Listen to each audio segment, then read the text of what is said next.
Bangwa.net. Ici Bangwa.net. Ici Bangwa.net. Ici Bangwa.net. Ici Bangwa.net. Ici Bangwa.net. Ici Bangwa.net. Ici Bangwa.net. Ici Bangwa.net. Ici Bangwa.net. Ici Bangwa.net. Ici Bangwa.net.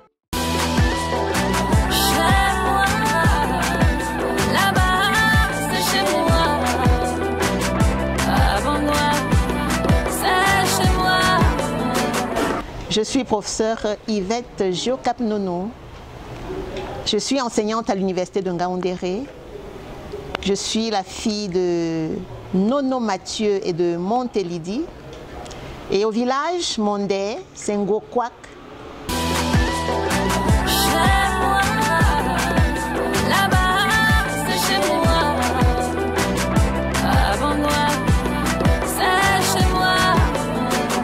Oui, je suis enseignante-chercheur à l'université de Ngaoundéré.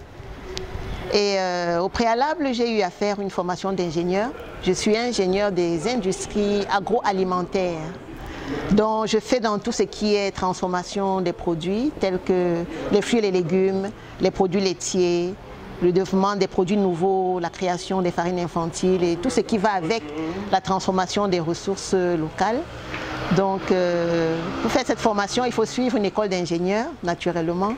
Et au Cameroun, nous avons ici en Ngaoundéré une école phare qui était initialement appelée ENSIAC, École nationale des industries agroalimentaires du Cameroun, et qui depuis 1993 est passée sous l'appellation ENSAI et IUT. Donc il y a eu une réforme qui a permis de les transformer en deux. On a une école qui forme des ingénieurs et une autre qui forme des techniciens supérieurs. Donc il faut suivre une formation dans une école. C'est ce que j'ai eu à faire initialement ici à l'ENSIAC.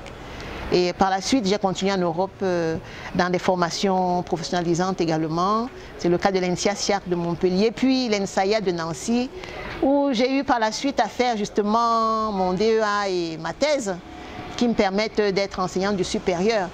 Dans tout ce qui est transformation alimentaire, la technologie alimentaire, dans le génie des procédés, c'est ce que je fais. C'est ce que je fais et c'est un métier captivant parce qu'on transforme nos produits de champ en des choses qui restent très longtemps. Il faut pouvoir conserver nos denrées qui sortent des champs et nous apportons cette technologie-là. Et en particulier, je travaille beaucoup sur le lait. Alors, que ce soit en ingénierat, que ce soit au niveau de mon DEA ou de ma thèse, j'ai travaillé sur le lait. Donc il y a beaucoup de choses à faire sur le lait. Étant dans la Damawa, vous savez que c'est une région grande productrice de lait.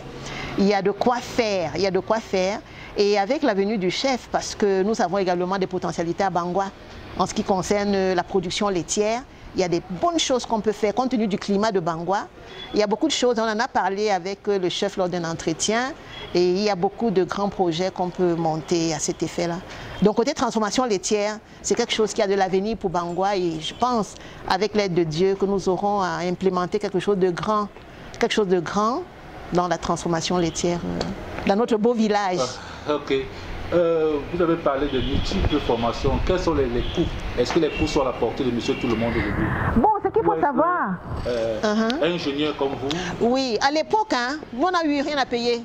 Alors nous, on était même des boursiers. Alors lorsqu'on arrivait à l'école, on avait une bourse, nous on avait 45 000 francs de bourse tous les mois ici. On ne savait même pas quoi en faire. On était logés, nourris, avec des blanchisseurs partout qui s'occupaient de nous. On avait une bourse.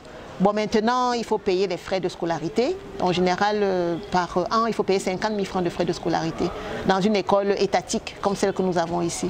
Mais d'autres peuvent également aller à l'extérieur se former. Et là, les coûts sont encore plus importants. Parce que là, il faut venir avec des pensions assez élevées, avec des coûts de vie qui ne sont pas toujours à la portée du citoyen moyen.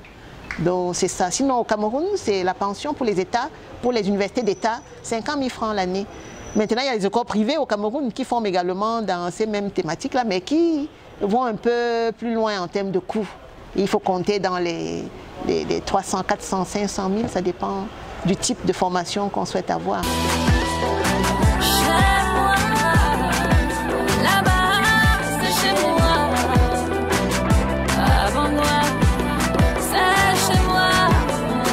je ne peux que le conseiller. En général, tous ceux qui ont un baccalauréat scientifique sont vraiment encouragés à faire cette formation-là. Parce que le fer de lance de notre économie au Cameroun, c'est l'agriculture. Mais cette agriculture demande à être valorisée. Il faut apporter une valeur ajoutée sur ces produits qui sortent des champs pour créer des richesses. Et c'est ce qu'on demande aux enfants de faire. C'est ce qu'on demande aux enfants de faire. Donc si on se lance dessus, ben, on a nos terres qui produisent et on peut intensifier l'agriculture, on peut faire plein de choses. Et tout ce qui sort de nos terres est valorisable. Même les herbes qui sortent de la terre, ben, on peut les transformer en énergie. Il y a de quoi faire du biogaz, il y a de quoi faire du bioéthanol, il y a de quoi faire des briquettes énergétiques pour apporter un appoint lorsqu'on a des déficiences en énergie. Il y a beaucoup de choses à faire. Donc prenons seulement une composante de transformation. Vraiment, tout ce qui sort de cette transformation apporte de la valeur ajoutée. Tous les déchets sont transformables en beaucoup d'argent. Oui. Professeur, il n'y a pas que du bien. Hein. Quelles sont les réalités et difficultés de votre métier? Tout n'est pas rose. Oui, c'est vrai que tout n'est pas rose. Alors, dans notre métier d'enseignant, en général, on a besoin de beaucoup de moyens pour faire un très bon travail. Ça, il faut le savoir. Mais ce qu'il faut également savoir, c'est que l'État fait de gros efforts pour apporter le nécessaire pour cette formation-là. Mais aujourd'hui, nous sommes dans une autre dynamique, c'est-à-dire qu'il faut permettre aux universités elles-mêmes de créer des activités génératrices de revenus pour soutenir ce dont elles ont besoin pour travailler. Ce n'est pas toujours l'État qui doit venir à notre secours. Nous, avec la technologie que nous avons apprise, mais c'est à nous justement de créer des richesses et aider l'État. Il faudrait que demain, ce soit plutôt l'État qui ait recours à nous et qui nous dise, voilà, j'ai un souci ici, venez nous aider. Et que nous, avec ce qu'on a créé comme richesse, on aide l'État. Ces difficultés-là, c'est à nous de les franchir en fait, en essayant de créer des richesses à partir de ce que on sait déjà faire. Et on sait quoi faire. Maintenant, il faudrait pouvoir avoir des espaces pour implémenter ce qu'on veut faire et une politique encourageante permettant aux personnes qui veulent mettre sur pied des projets intéressants et produisant des richesses de le faire, justement. Donc, il ne faut pas qu'il y ait des blocages et que des personnes soient tous ensemble par rapport à la mise sur pied des projets apportant de l'argent. C'est ça, le petit frein qu'on peut avoir, c'est de ce côté-là. C'est-à-dire avoir un accompagnement efficient des autorités, de toutes les personnes en charge de donner le feu vert aux personnes qui ont des idées, de faire des choses, de le faire. Et ça, c'est... Lorsqu'on franchit ça, ben, on va vers un avenir glorieux pour tout le monde. Et c'est ce que moi, je peux dire.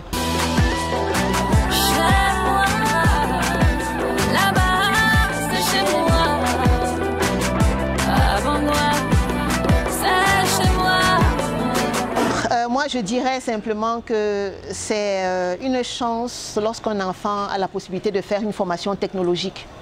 Parce que pour cet enfant, c'est l'opportunité pour lui de s'installer à la sortie de sa formation. Il n'est pas toujours question d'aller vers un employeur, poser son CV, faire une demande, etc. Nous encourageons les enfants qui ont fait une formation technologique à s'installer après leur formation. En commençant tout petit, hein, parce que très souvent, qu'est-ce qu'on dit? On dit voilà, on n'a pas les financements pour pouvoir lancer telle ou telle chose. Mais avec 5 000 francs ou avec 10 000 francs, on commence des petites structures qui grandissent au fur et à mesure du temps. Il ne faut pas voir gros au début. C'est ce qu'on leur dit, même à l'école, on leur dit tout le temps, qu'il ne faut pas voir gros au départ. Il faut commencer par des petites productions et ces petites productions accumulant de temps en temps au fur et à mesure des différents bénéfices, ça va grandir et plus tard, on sera grand. Donc il faut plutôt inciter les enfants à s'auto-employer, plutôt qu'à se faire employer par quelqu'un d'autre. Et c'est ça l'avenir de la vie dans l'aisance de nos enfants. Il faut les encourager à s'auto-employer. Et c'est pour ça que la formation technologique leur permet de le faire, justement. Ok. Vous êtes à Ngaoundéré depuis combien de temps? Qu'est-ce qui vous amène ici? Vous êtes né ici? Je ne suis pas née ici. Ce sont les études qui m'amènent ici, en fait. D'abord, j'ai été étudiante. Je suis une ancienne étudiante de l'ENSIAC. Je suis entrée à l'ENSIAC en 1985. Et j'y suis sortie en 1988 avec un diplôme d'ingénieur de production. Et quand j'ai terminé, j'ai été recrutée dans une structure qui fait dans les pâtes alimentaires à Douala. Même pas un an de travail, j'étais responsable de production là-bas. Alors c'est l'école avec le grand professeur Kayem qui a été mon enseignant, que j'aime beaucoup.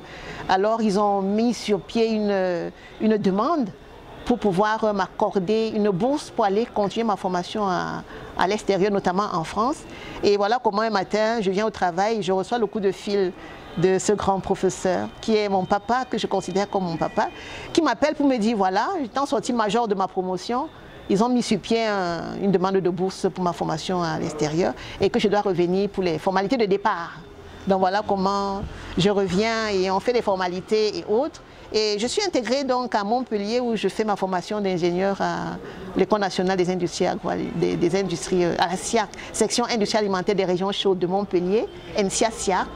Et je sors de là avec mon diplôme d'ingénieur des industries alimentaires.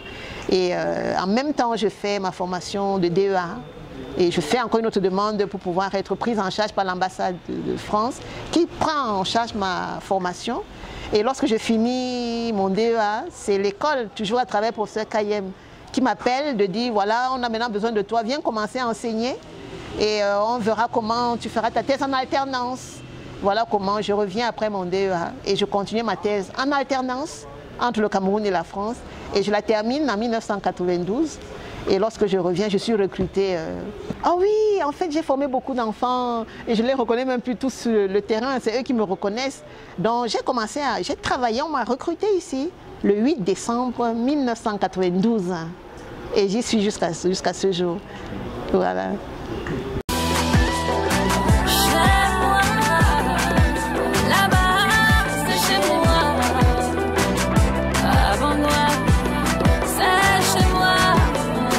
Bon, c'est vrai que moi j'ai fait ma formation secondaire à Berthois, au lycée classique de Berthois, une ville que j'aime beaucoup parce que c'est une ville qui nous a vu grandir et nous avons eu pratiquement tous nos diplômes du secondaire là-bas. J'ai fini par un baccalauréat série C, donc c'est un baccalauréat scientifique qui ouvre les portes à tout ce qui est scientifique. Donc étant quelqu'un scientifique, en fait, lorsque j'ai terminé mon baccalauréat, en fait, au départ, je voulais être architecte. Ce que je souhaitais faire, c'était être architecte. Et en fait, je me suis retrouvée à faire l'agroalimentaire parce que c'était une école qui venait d'être ouverte au Cameroun. C'était la deuxième ou troisième promotion qui sortait lorsque j'arrivais. Donc c'était une école phare qui était jolie et on en parlait. Et c'était un peu le rêve de tout le monde de pouvoir faire partie de cette école. Et elle était vraiment très très achalandée. Il y avait plein d'équipements qui permettaient aux enfants d'avoir une formation à la pointe sans avoir à envier aux choses qu'on fait à l'extérieur. Donc du coup, tout le monde voulait faire ce concours. Et justement, le combat était très rude parce qu'il fallait passer par concours, par voie de concours. Et j'ai présenté le concours et par la grâce de Dieu, j'ai été prise. Et voilà comment je me retrouve dans la formation en industrie agroalimentaire. Ok, merci professeur. L'arrivée du roi en Ngaoundéré, on a remarqué que vous avez fait plusieurs heures à ses côtés. Qu'est-ce que son arrivée nous prépare? Alors ça, vraiment, je voudrais d'abord dire un grand merci à Sa Majesté le roi Ndjampu Tchatchouan Anik Chulio pour sa présence parmi nous. Vraiment, il est venu galvaniser encore l'union, l'amour qu'il y a entre les frères Bangwa ici. Parce que depuis l'annonce de son arrivée à Bangwa, nous ne dormons pas en fait. On essaye de réfléchir comment lui donner un séjour agréable, sécurisé, dans la paix, dans l'amour. Et nous avons été vraiment très très très touchés de tous les moments qu'il nous a donnés. Parce qu'il nous reçoit à tout moment, quand on veut, et à n'importe quelle heure, que ce soit physiquement ou sur WhatsApp ou par téléphone. Et il est vraiment à notre disposition, à notre écoute. Et nous voulons vraiment lui dire merci pour cela, pour toute l'attention qu'il a envers la communauté Bangwa de Ngaoundéré. Pour nous particulièrement, nous avons beaucoup discuté. Et vraiment, c'est un grand plaisir pour moi d'avoir discuté avec le roi. Nous avons parlé de beaucoup de choses, beaucoup de projets que nous avons en vue pour notre beau village. Moi, étant laitière, vous comprenez que tout ce que je peux apporter à mon village, c'est ce que je sais faire. Ce que je sais faire, je sais transformer le lait en des produits laitiers. Et nous avons parlé d'un projet qui serait bon de mettre dans notre beau village. Et avec tout ce qu'il a comme idée dans différents projets qu'il est en train de vouloir mettre sur pied, je pense qu'avec l'aide de Dieu, nous verrons ce projet aboutir. Et on aimerait d'ailleurs que ce produit aboutisse, que ce projet aboutisse pour le vingtenaire. Pour qu'au vingtenaire, qu'on ait déjà des éléments permettant de dire que oui, c'est faisable et que tous les fils Bangwa viennent et qu'on se tienne la main dans la main pour porter haut ces projets, parce que les projets qu'il a notre roi sont des projets énormes. et sont des projets créatrices de richesse. Et si tous les Bangois se mettent à l'unisson pour soutenir ces projets, je vous assure que notre village Bangois sera un village de référence au Cameroun. Pourquoi pas dans la sous-région? Pourquoi pas en Afrique? Nous avons des potentiels que nous devons exploiter. Et lui, il a déjà mis beaucoup de choses sur pied parce que hier encore, il m'a envoyé un document. J'ai été émerveillée par le contenu de ce document, des projets qu'il a pour notre village. Mais il a pensé, en fait, avant nous. Tout ce que nous lui avons dit, en fait, nous avons réalisé qu'il les avait déjà tout écrit. Maintenant, il a besoin des personnes expertes du domaine pour accomplir ces différents projets qu'il a. Il a une grosse vision pour notre village. Et nous sommes très, très heureux de cette vision que le Seigneur lui a donnée. Parce que si nous accomplissons ces différents projets, comme je vous le dis, nous serons un village très, très riche. Et que tous les Bangois se mettent vraiment ensemble pour pouvoir mener à bien ces projets. Et nous ferons tout pour apporter tout ce que nous avons à notre connaissance, à notre compétence, pour accompagner notre roi dans ces projets, pour le bien-être d'abord des Bangois, par la suite des Camerounais et encore après des Africains. On commence d'abord, la bonne charité commence par soi-même. Donc c'est dans ce but-là que je dis la présence du roi ici en Ngaoundéré a déclenché beaucoup de choses dans notre façon de voir et comment est-ce qu'on pourrait apporter des éléments de réponse dans les projets qu'il a en tête et ceux également que nous avons sur pied et que nous voulons implémenter. Donc ensemble, nous allons construire ça. Et avec l'aide de Dieu, tout ira pour le mieux.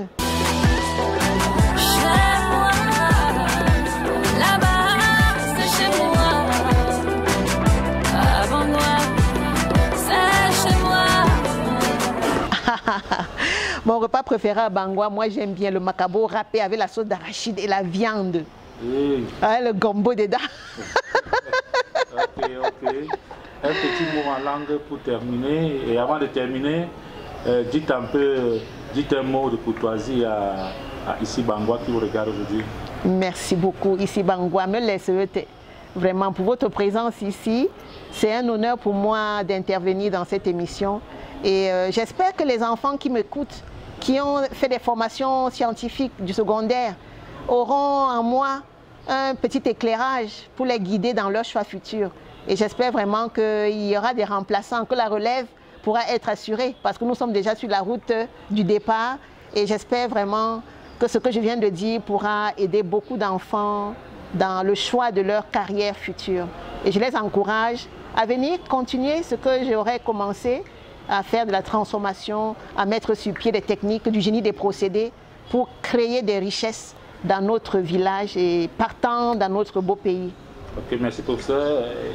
Et êtes-vous disponible et disposé à suivre ces jeunes s'ils prennent comme choix de filière cette brillante... Ce choix brillant qui est de faire de sa vie un ingénieur en industrie alimentaire? Avec grand plaisir. Okay. Avec grand plaisir, je les suivrai et je leur montrerai tous les différents rouages du métier et pourquoi pas un qui viendrait faire de la transformation laitière sous mon aile. Ce serait un grand plaisir pour moi. Ok. Est-ce que vous pouvez nous donner le plaisir de voir un professeur chanter en sa langue maternelle?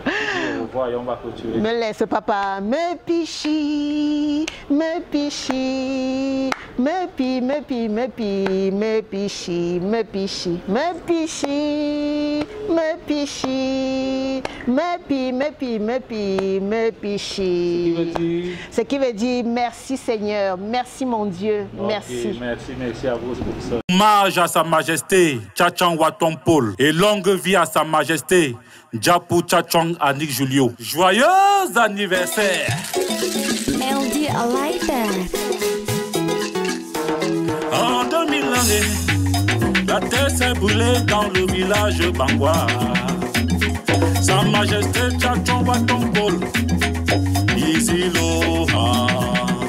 On était abattus, on était touchés, on était dessus, on a beaucoup pleuré.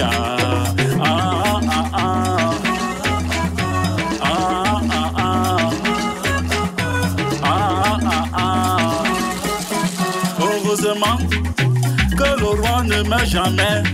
La même année, les notables ont arrêté le nouveau successeur. Le futur roi dans la maison de